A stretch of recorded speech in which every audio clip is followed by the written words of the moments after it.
Stop trying to fabricate what you think your company should look like instead of being that company that people want to invest your time in. I'm going to give you 5 tips that's going to help you if you're a new manager, if you are a seasoned manager, if you're a seasoned supervisor. It doesn't matter. As long as you're leading people, you're going to need these.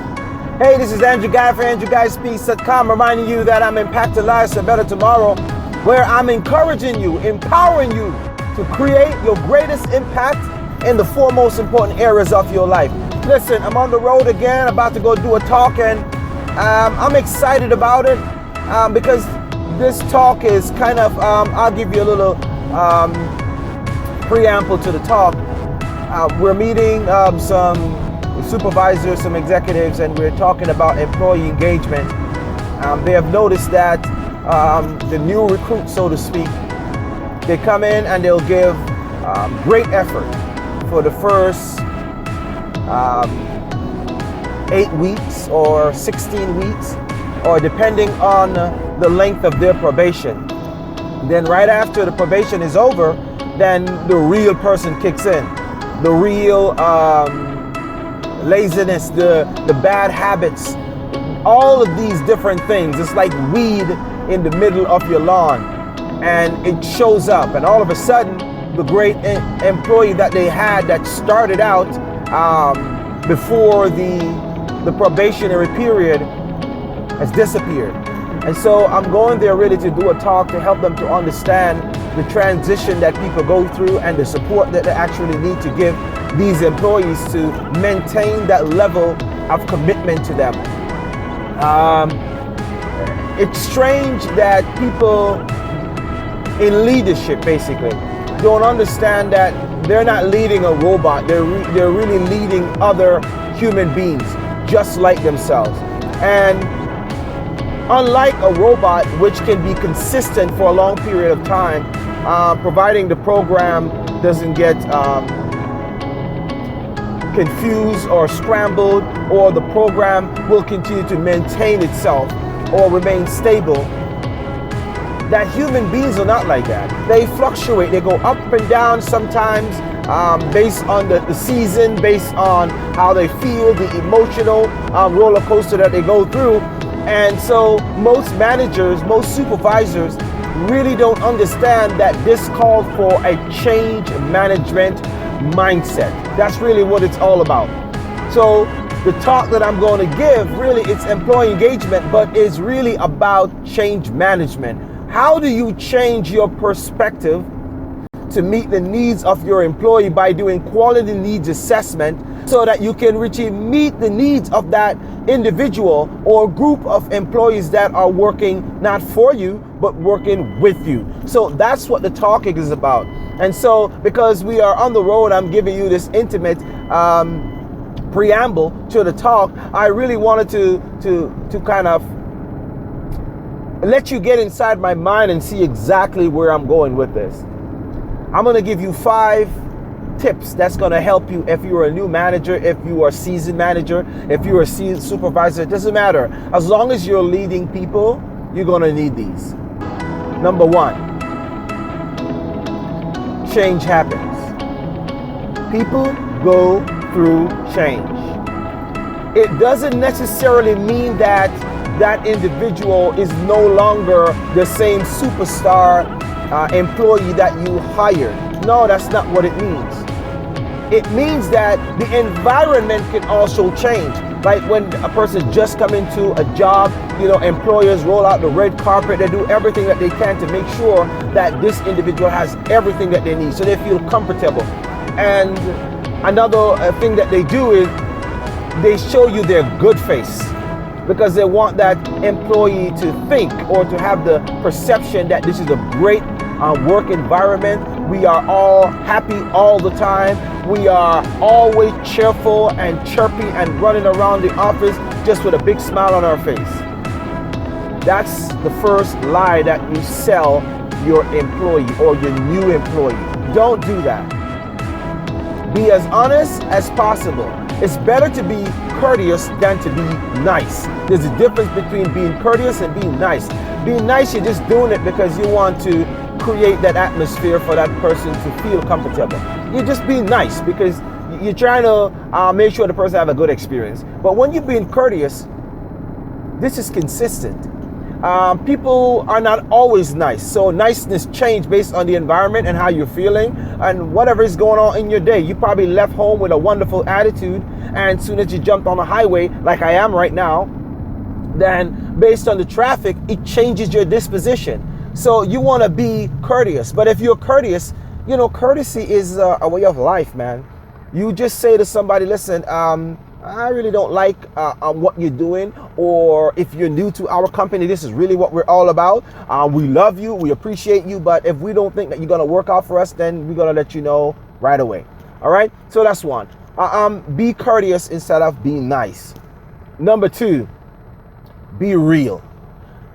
Stop the fabrication. Stop trying to fabricate what you think your company should look like, instead of being that company that people want to invest your time in. Don't fabricate. Be courteous, because courteous requires you to be consistent. That's number one. And don't fabricate. Be as real as possible. Because I want to let you know, at the end of the day, it doesn't matter what kind of suit you put on or what kind of hairdo you have. People respect people who are real and authentic. So in a better term, being authentic is the best way to go, because you want to let people know we are a great company to work for. We have great benefits, but we also have requirements. We also have a set of guidelines that is not supposed to be a burden to you, but it helps us to function in a successful manner that keeps our company going, and not just going, but it keeps our company growing. So we have a higher expectation, which leads me to my next point. Help people to understand, help your new employee to understand that the level that they come in, they're not expected to stay there. Help them to understand that you have higher expectation. You're not going to remain in the level of performance in which you came in. We are expecting you to go to a higher level. We are expecting you, oh, the sun is coming back up again. Put on my shades. We're expecting you to raise your own expectation, because we as a company are going to be keeping that expectation high. And every time, probably every 2 months, every 2 weeks, every 3 months, whatever your quarter is, you are going to have a review, a performance review, to let your people know this is where you are, this is where you were when you came in. We are expecting you to be here. So that expectation is always improving, it's always increasing. So you want to make sure that you are courteous, not nice. You want to be consistent, right? You want to be authentic, and you want to keep the expectations high. You want to raise those expectations, so people don't get comfortable when they come in your company and think, oh, this is it now. I passed my probation, so now I can sit back and relax. Nonsense. You want to keep that expectation high consistently. All right. Number 4, you want to make sure that you don't just penalize people for what they do wrong. You want to catch them. You want to catch them by surprise. You want to say, I got you. I saw you doing something good. I want to bring this up to the executive or the CEO or your superior managers. You are doing an amazing job, and I want you to know that. But many times, companies, leaders, supervisors, they are walking around with their notepad looking for an excuse, looking for a reason to catch someone doing something that is not good. What are you doing? You're finger pointing. You're calling them out. You're only looking for the bad stuff. Try to look for the good that's actually inside that employee that cost you to hire that employee on the first day, right? I mean, you don't have to be no singer or anything like that. But you know, when they do something, you see them doing something good, you want to say, hey, listen, I'm so proud of you. We're glad we hire you. Whoa, we're so proud. Yeah, we're so proud. We're so proud of you. No, that's just because I just like to fool around and sing a song that comes to my spirit, regardless of where I'm at. I could be doing a talk to hundreds or thousands of people. It comes to me, I'm throwing it in there, right? Long as it's with the message, right? But the purpose of that rendition is to say that, go to that individual, go to that new employee and say, listen, I am proud of you.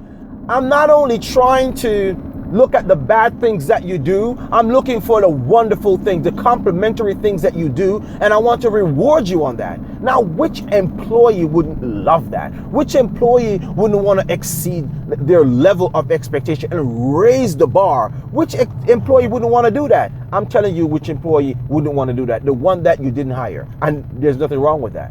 All right? Number five. Take some time out to get that employee to reflect on their performance by themselves. Not with you staring over their shoulders. Get them to reflect.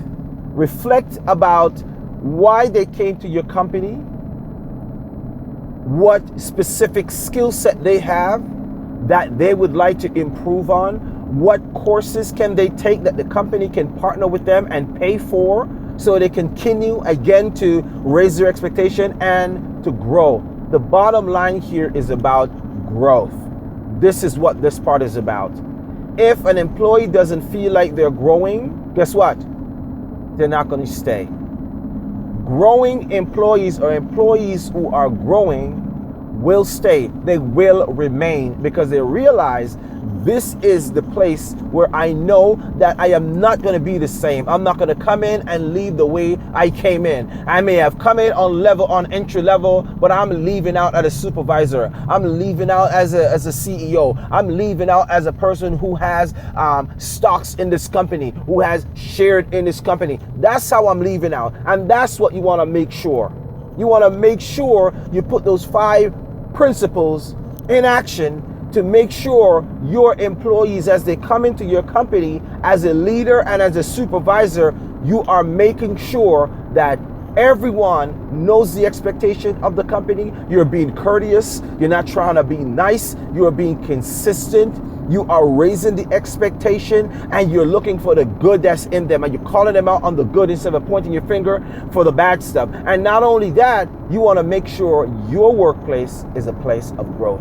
Listen, I hope this is great for you. I hope this has been a wonderful talk. As a matter of fact, I know they're going to love it because when I get there and I throw this down, obviously this is a small rendition of what I'm going to do, but there's going to be breakout sessions. There's going to be interactive sessions. There's going to be Q&As at this session. If you believe that this talk can empower your employee to increase the engagement level in your workplace, hey, listen, give me a call. Don't even waste time. Get over to my website, andrewguyspeaks.com, and just sign up. You're going to see a pop-up, put your information in there, and then you just send that to me.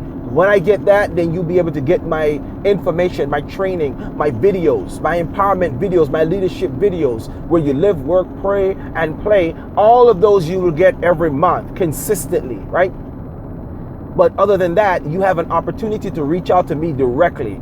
You reach out to me directly through my email, and then we can set up something. We come and we do a needs analysis. We can do it online. We can do it on the phone as a teleconference. And by the way, your first consultation, 30-minute consultation, is free, complimentary to me, because I want to make sure when I come in to work with you, you know what you're getting. And you know the problem that I'm coming in to solve. Listen, I don't want to talk to you much longer. I'm getting ready to go and pull over right now and take a quick break, because when you're driving, you got to make sure that you're rested and you're not fatigued or anything like that. You just stop and take a quick break, get a bathroom break and revive yourself, and then back on the road again. All right. So this is Andrew Guy with AndrewGuySpeaks.com, empowering you to create your greatest impact in the 4 most important areas of your life. Until next time, follow me on Instagram. That is Andrew Guy Speaks. Follow me on Facebook. That's Andrew E. Guy Speaks. That's my phone ringing. They're calling me. And then follow me on Twitter. That's Andrew Guy Speaks. All right. Until then, if not, if you can't find me at those places, you just run over to my home. That's my website. That is www.andrewguyspeaks.com, and we'll talk. Take care. Until then, peace.